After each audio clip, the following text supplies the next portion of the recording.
sekarang di sebelah Wanto sama Wulan ini ada seorang seniman lah, dalang dari wayang Palembang. Kita sapa Kak Iwan. Iya, baik, alhamdulillah. Apa kabar Kak? Baik, alhamdulillah, Wanto. Ya, sehat ya? Sehat, Kak Wanto sehat sama Wulan ini pengen tahu lebih dalam tentang wayang Palembang. Oh iya, boleh.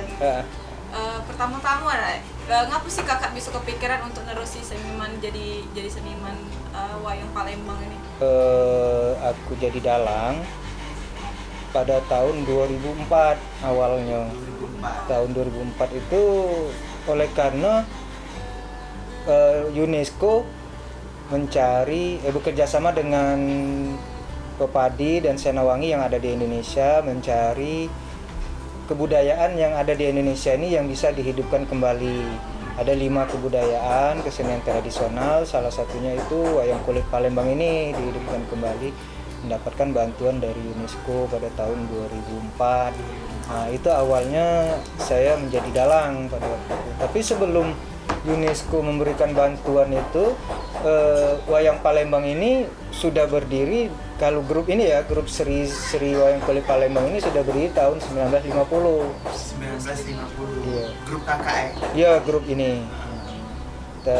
Jadi pada waktu itu dalang pertama yaitu kakek saya pada tahun 1950 sampai tahun 70-an ya, digantikan oleh bapak saya.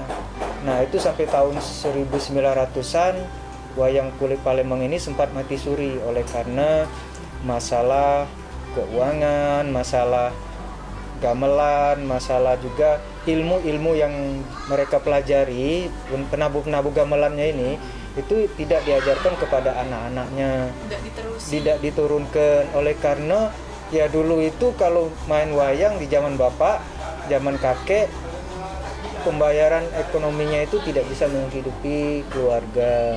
Jadi mereka sebatas itu saja sudah dapat honor, kemudian habis.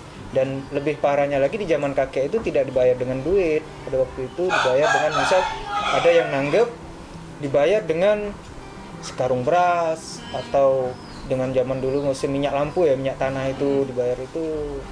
Dan bapak saya pun tidak mengajarkan kepada saya juga cara-cara main wayang menjadi dalang itu. Nah, setelah adanya UNESCO tahun 2004 memberikan bantuan ke kita, ke grup Seri Wayang Kulit Palembang ini, bapak sudah meninggal, sudah tidak ada lagi.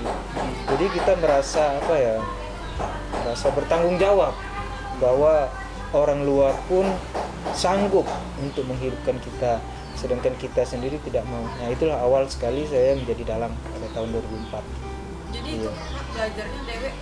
Belajar secara otodidak, mendengarkan kaset rekaman zaman dulu yang ditinggalkan oleh kakek dan bapak, kaset pita zaman itu. Atau dari kita dengar ke suara, oh bapak dulu mainnya ini.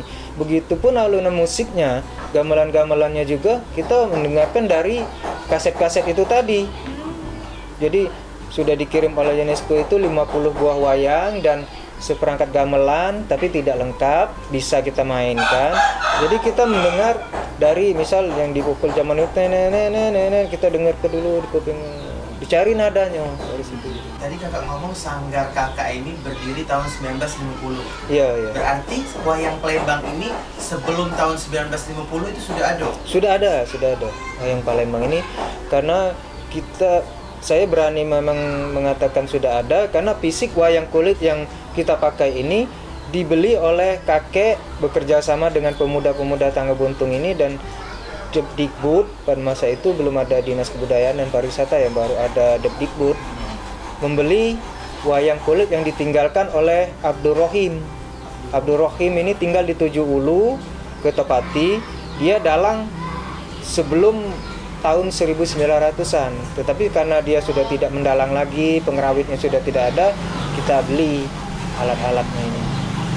Kalau berdasarkan fisik yang diteliti oleh pihak Museum Wayang Jakarta yang pernah datang ke sini pada tahun 2008, mereka menyimpulkan bahwa wayang kulit dari Jawa itu masuk ke Palembang ini pada tahun 1700-an. Perbedaannya apa sih Kak, wayang Palembang sama wayang dari Jawa itu? Kalau dulu memang banyak sekali terdapat perbedaannya ya. Karena pada masa itu masuknya wayang Jawa ke Palembang itu berupa kulit klasik, tidak terlalu banyak perbedaan, cuma terletak pada perbedaan warna kulit wayang dan pakaian-pakaiannya. Karena pakaiannya misal kainnya itu ada celana panjangnya itu kita sudah menggunakan warna merah dan hijau karena percampuran antara Cina dan Demak. Nah, kalau toko-toko dari wayang Palembang itu ada nggak Kak? Kalau misalnya wayang Jawa kan namanya Petro, Gareng. Nah, kalau dari Palembang, wayang Palembang nama toko? Ada juga karena wayang kulit klasik ini masuknya dari Jawa. Tetap ada Semar, Petro, dan Gareng, tetapi tidak ada toko Bagong. Karena pada waktu wayang kulit ini masuk dari Jawa ke Palembang, itu toko wayang Bagong ini belum dibuat. Jadi cuma ada 3 orang. Kalau Jawa wayangnya Semar, Gareng, Petro, dan Bagong. Ada 4, tapi kita ada 3. Cuma ada 3. Kalau bahasanya Kak, kalau wayang Jawa kan pakai bahasa Jawa. Kalau wayang Palembang? Kalau dulu kita pakai bahasa Palembang yang halusnya. Dari kakek ke bapak juga. Saya pun pernah juga membawakan wayang Palembang ini manggung dengan bahasa Palembang yang halusnya, seperti hampir sama dengan terdapat kesamaan dengan bahasa-bahasa Jawa, bisa kuloniki, sinten, wenter, lali, dipundi, itu bahasa Palembang yang halusnya. Tetapi karena kebanyakan dari orang-orang kita sendiri kurang mengerti bahasa itu, lama-lama saya campur. Pada adegan di karaton atau adik bertanya kepada kakaknya menggunakan bahasa Palembang halus, tetapi pada waktu kakak ngomong kepada adiknya menggunakan bahasa kita sehari-hari. Pengalaman yang paling berkesan Kak selama jadi dalang? Banyak pengalaman, banyak suka dan banyak duka.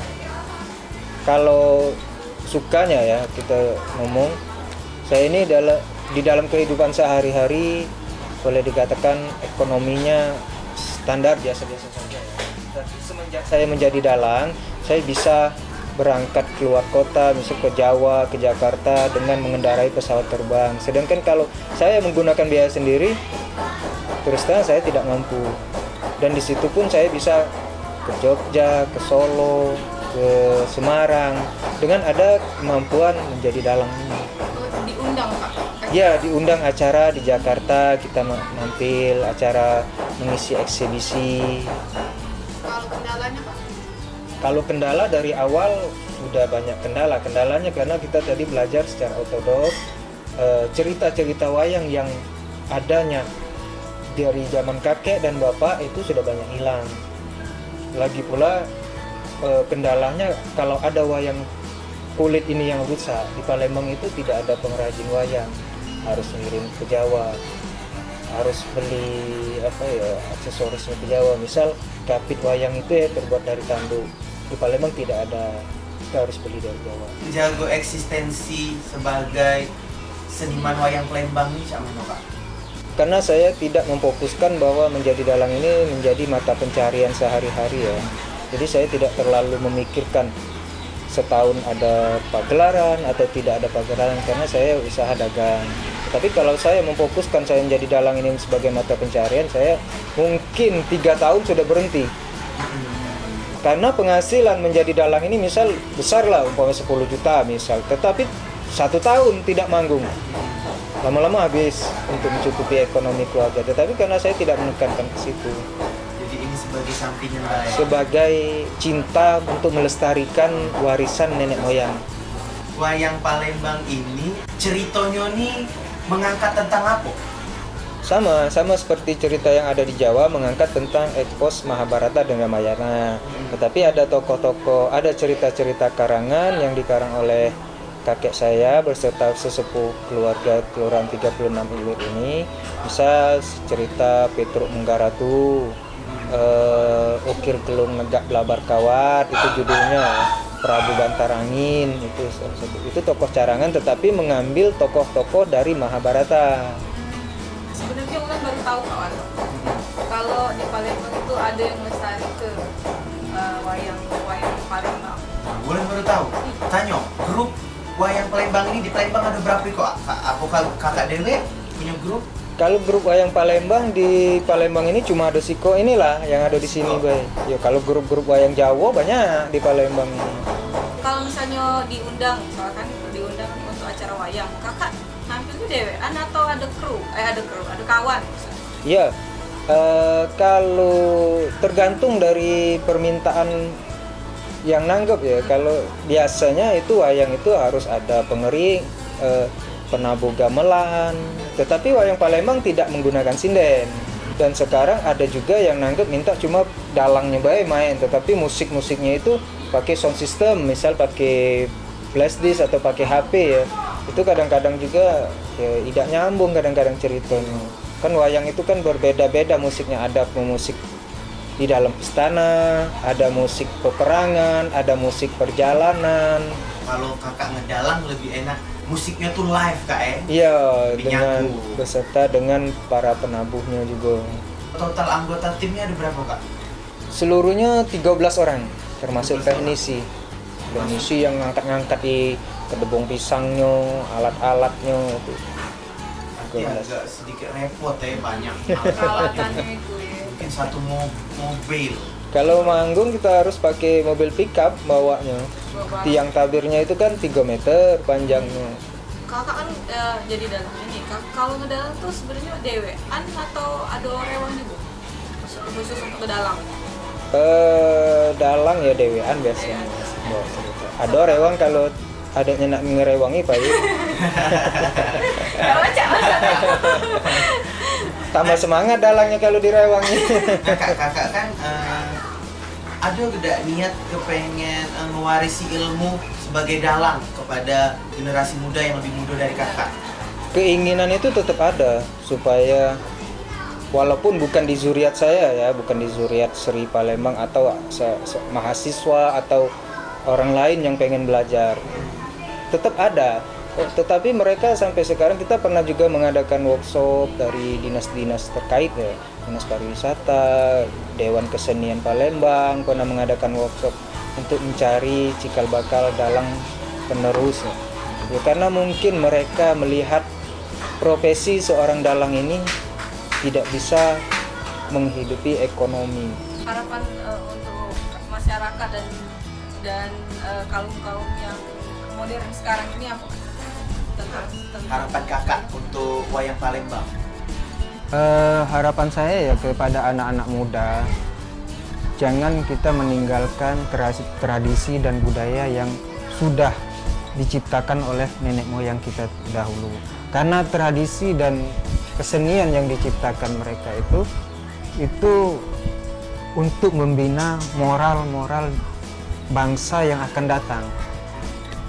Dari tutur kata, misal contohnya saja di dalam pagelaran pewayangan ya, pagelaran wayang itu kan ada tuntunan, ada tontonan, ada lawakan, dan ada juga nasihat-nasihat yang disampaikan oleh dalang itu banyak sekali terdapat di situ juga. Sebagai dalang juga di ada acara pewayangan, acara wayang yang misal pagelaran itu kan sudah termasuk juga teater, ada sastra, ada puisi, di situ sudah terdapat juga. Terdapat banyak pelajaran di dalam pagelaran wayang. Jangan lupa saksikan program Ado Gawe di Indosiar Palembang.